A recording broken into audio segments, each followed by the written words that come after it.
Good morning students. +2 geography.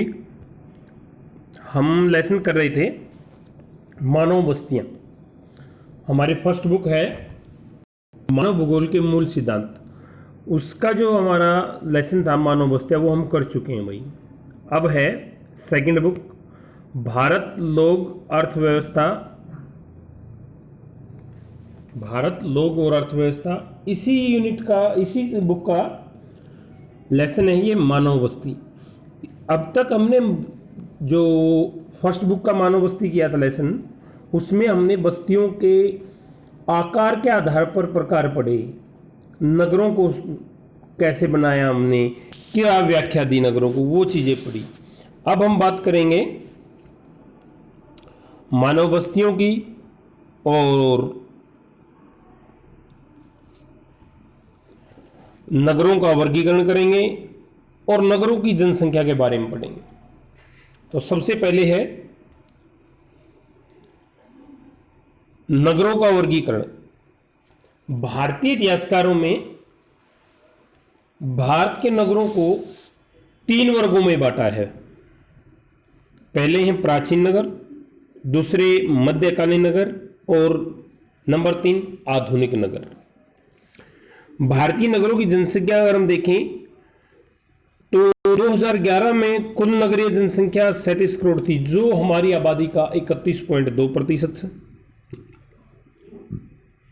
उसके बाद महानगर, भारत में 35 महानगर है जिनकी जनसंख्या 10 लाख से अधिक है।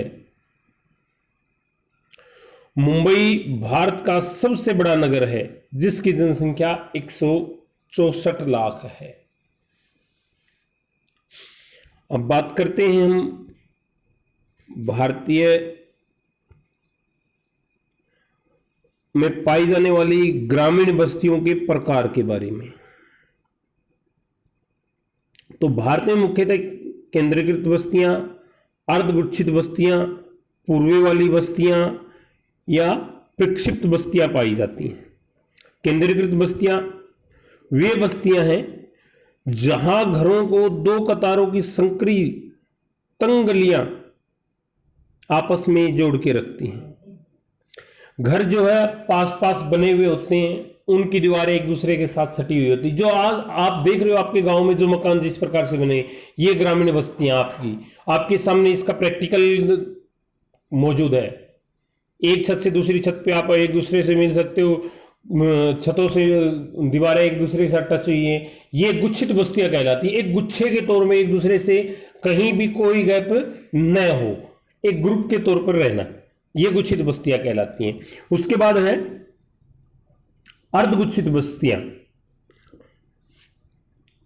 इन बस्तियों में एक केंद्र है और छोटे आवास मुद्रित के रूप में बिखरे होते हैं। प्राय किसी बड़े संयुक्त गांव के विखंडन के परिणाम स्वरूप ये बस्तियां बनती है। कहने का तात्पर्य यह है कि इसमें जिस प्रकार हम देखते हैं अब हमारे गांव में कि इकट्ठी बस्तियां बनी हुई हैं, फिर ये नहीं हो जाता है कि गांव के बाहर बड़ा गांव हो गया, उसके बाहर थोड़ा सा गांव से हट करके एक बस्ती बस जाती है, गांव के एक तरफ बस्ती, फिर गांव के दूसरी तरफ बस्ती बस गई, तो ये क्या हो जाती है, फिर अर्धगुच्छित बस्तियां कहलाती हैं। इस प्रकार छोटी छोटी बस्तियां, जो बड़ा गांव था वो विखंडन हो गया, उसके आसपास छोटे छोटे बस्तियां जिसे हम आम भाषा में ढाणियां बोल देते हैं, बड़े गांव के आसपास ढाणियां, और वो अपना अलग अस्तित्व बनाने लग जाती हैं, तो वो है आपकी अर्धगुच्छित बस्तियां।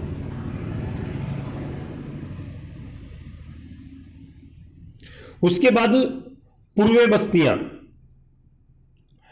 ये वो बस्तियां होती हैं जो एक गांव से निश्चित दूरी पर छोटी छोटी ढाणियां बन जाती हैं। पहले हमने क्या पढ़ा कि गांव के एक तरफ बन गई जो अर्धगुच्छित थी, फिर दूसरी तरफ वो ऐसा कि गांव का विखंडन हुआ, गांव टूट गया, भाई कुछ मकान उधर चले गए, कुछ उधर, जो गुच्छित था इकट्ठे थे वो अलग अलग हो गए। अब पूर्वी बस्तियां, भाई हम खेत, मेरा परिवार है खेतों में रहने लगा, फिर मेरे भाई का परिवार मेरे से थोड़ी दूर खेतों में रहने लगा, फिर उसी से लगता हुआ दूसरा परिवार खेतों में, लेकिन एक निश्चित दूरी पे, कोई 1 किलोमीटर की दूरी पे, कोई 2 किलोमीटर की दूरी पे, एक निश्चित दूरी के ऊपर ये एक दूसरे से अलग अलग प्रकार की अलग बस्तियां बना लेती हैं। और फिर वो आप देखते हैं ना, गांव के आसपास जो डाणियां बन जाती है, किसी का कुछ नाम पड़ जाता है, फलाने की डाणी, वही अहिरों की डाणी, नायकों की डाणी। वो पहले क्या होता है, एक परिवार उठ के जाता है, उसके साथ वही परिवार अपना फैलाव करता है, तो वो एक अलग बस्ती बन जाती है। हमारे यहाँ इस प्रकार की बस्तियों में मोस्टली क्या होता है कि जातिगत या एक ही कार्य में लगे हुए लोग, ऐसे लोग मुख्यतः इस प्रकार की बस्तियां, या फिर क्या होता है कि यहाँ एक गांव से छोड़ करके दूसरे गांव में आकर के जमीन ले लेते हैं और वो वहां पर 2 परिवार मिलकर अपनी बस्ती बना देते हैं। तो इस प्रकार की बस्तियां क्या कहलाती हैं, पूर्वे वाली बस्तियां। दूसरी चीज, ऐसी बस्तियां जो है ना, मोस्टली ये तो उत्तर भारत का था, दक्षिण भारत, पूर्व भारत, यहां पर इस प्रकार की बस्तियां वनों में मिलती हैं। उनका मुख्य देखो, वनों जो आदिवासी जो हैं उन लोगों की मिलती हैं। वो लोग क्या करते हैं, वनों को भी डिपेंड है, एक गांव से निकल के 2 परिवार अलग अलग दिशा में जाकर के अपनी बस्तियां बना लेती हैं, वहां जमीन को साफ करके अपनी कृषि करनी शुरू कर दी। तो इस प्रकार की बस्तियां पूर्वे वाली बस्तियां कहलाती हैं। इसके मुख्य आपके जैसे दूसरी चीज, जो हमारे पर्वतीय क्षेत्र हैं जैसे उत्तराखंड, मेघालय, हिमाचल प्रदेश, इनमें भी इस प्रकार की बस्तियां हैं, क्योंकि ढलान का क्षेत्र, ये पहाड़ी क्षेत्र है, ढलान के एक क्षेत्र के ऊपर ज्यादा मकान नहीं बन सकते, तो मोस्टली ये बस्तियां उन्हीं क्षेत्रों में आपको मिलेंगी। उसके बाद है प्रक्षिप्त बस्तियां। ये छोटे छोटे हेमलेट आकार के बड़े क्षेत्र पर दूर दूर तक बिखरे होते हैं। इन बस्तियों में केवल कुछ घर ही होते हैं।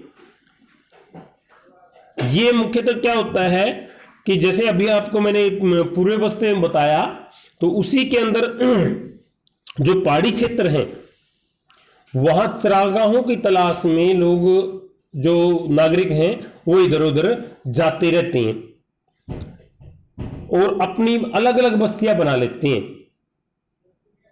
जो प्रक्षिप्त, वो एक ढाल ढूंढते हैं जहां पर अपने गांव से अलग चले जाएं, या चरागाह देखते हैं, ऐसी चरागाह जहां वो अपने पशुओं को चरा सके, उसके नजदीक अपना निवास स्थान बना लेते हैं। तो छोटी छोटी चरागाहों के आसपास बहुत से बस्तियां बन जाती हैं, वो अलग से बिखरी हुई नजर आती हैं, फिर वो कहलाती हैं प्रक्षिप्त बस्तियां। उसके बाद है ग्रामीण बस्तियों के आकार को निर्धारित करने वाले कारकों की विवेचना। जो गांव की बस्तियां हैं उनको कौन कौन सी चीजें प्रभावित करती हैं? सबसे पहले भौतिक कारक। बस्तियों का प्रकार प्राय भौतिक कारकों पर द्वारा निर्भर। भौतिक कारक क्या होते हैं? ऊंचाई, अपवात अंतर, भौमजल स्तर तथा जलवायु एवं मृदा एक महत्वपूर्ण भूमिका निभाते हैं। देखिए ये सभी चीजें कैसे भूमिका निभाते हैं। अब हम बात करते हैं आपकी उच्चावाच और ऊंचाई की। पहाड़ी क्षेत्रों में थोड़ा सा, या जो नदी की घाटी क्षेत्र हैं उनमें ऊंचाई के क्षेत्रों पर मकान बस्तियां ज्यादा बसी होंगी। इसी प्रकार आप इसमें आओगे, अपवात अंतर क्षेत्र में आओगे, वहां क्या होगा?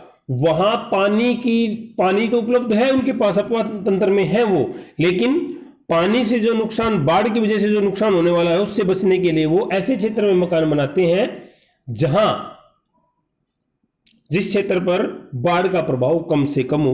उसके बाद मिट्टी का, जिस क्षेत्र की मिट्टी ज्यादा उपजाऊ होगी, कृषि के लायक होगी, पानी की उपलब्धता होगी, उस क्षेत्र में बस्ती ऑटोमेटिकली है सघन बस्तियां मिलेंगी। उसके बाद जिन क्षेत्रों में समुद्र के आसपास है तो वहां समुद्र से थोड़ा सा हट करके, क्योंकि वहां पानी और खाने के लिए मछलियां, भोजन के रूप में मछलियां, व्यापार के रूप में मछलियां उनको मिल जाती हैं। तो इस प्रकार ये सारी भौतिक कारक है जो ग्रामीण बस्तियों को प्रभावित करते हैं। सांस्कृतिक कारक, इनमें जातीय समूह, जाति वर्ग बस्तियों के अभिविन्यास पर प्रभाव डालते हैं। गांव के प्राय मध्य में भूस्वामियों के मकान होते हैं। जो हमारी प्राचीन वर्ण व्यवस्था थी उसके अनुसार गांव के मध्य में जो धनाढ्य लोग होते थे उनके मकान होते थे, और गांव के बाहरी सिरों पर जो श्रमिक, मजदूर, जो कामगर थे उनके मकान होते थे। तो ये हमारा सांस्कृतिक प्रकार था बस्तियों का। अब है हमारा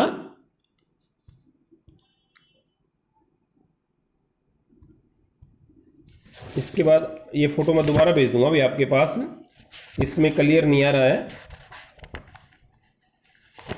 इसमें था आपका ऐतिहासिक कारक, जो आपका ये है,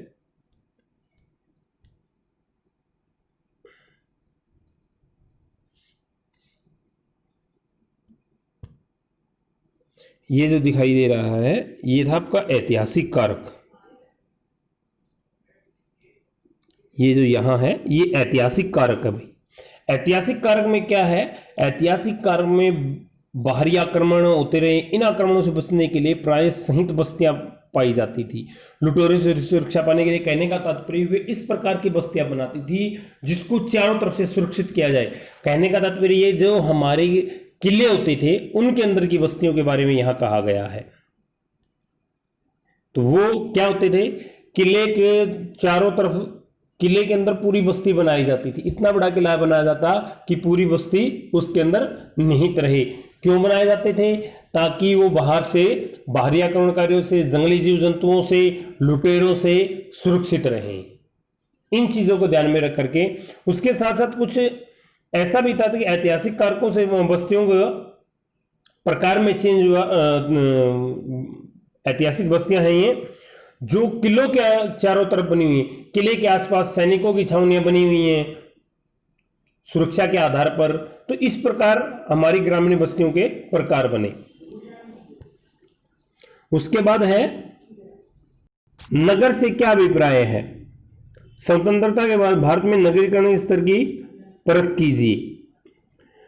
नगरों की परिभाषा हम पिछले के लेसन में हमने पढ़ा था। 2001 की जनगणना के अनुसार जहां हमने लगभग 5,000 से ज्यादा, हमने फर्स्ट लेसन में पढ़ा था 5,000 से ज्यादा जनसंख्या वाले क्षेत्रों को हम नगर कह देते हैं। लेकिन भारत में ये मान्यता और बढ़ गई कि जनसंख्या के आधार पर हम नगर किसे कह रहे हैं। उस दिन भी मैंने आपको बताया था और पिछले लेसन में भी। यहां सबसे बड़ी चीज भारत में बड़ी चीज क्या थी कि जनसंख्या के लिए नहीं, जनसंख्या के जो लोग थे उनके क्रियाकलाप भी इसमें शामिल किए गए थे। 5,000 से अधिक जनसंख्या के साथ साथ 75% लोग ऐसे होने चाहिए जो प्राथमिक क्रियाओं के बजाय द्वितीय क्रियाएं में लगे हुए हों। दूसरी चीज, जनसंख्या घनत्व को हमने महत्व दिया। 400 व्यक्ति प्रति वर्ग किलोमीटर जनसंख्या घनत्व वाले क्षेत्रों को हमने नगरों में काउंट किया। भारत में नगरों का विकास जो है सिंधु घाटी सभ्यता के समय भी हड़प्पा और मोहनजोदड़ो जैसे नगरों का अस्तित्व था। और 600 ईस्वी पूर्व नगरीकरण का दूसरा दौर प्रारंभ हुआ। यह सिलसिला 18वीं सदी में यूरोपियों के आने तक थोड़े उतार चढ़ाव के साथ निरंतर चलता रहा। नगर इतिहासवेता भारतीय नगरों को निम्न प्रकार से वर्गीकृत, एक तो प्राचीन नगर, मध्यकालीन नगर और आधुनिक नगर। प्राचीन नगर लगभग 45 नगर हैं जो इतिहास की पृष्ठभूमि, उनका अस्तित्व 2000 वर्षों से अधिक समय से है। इनमें अधिकतर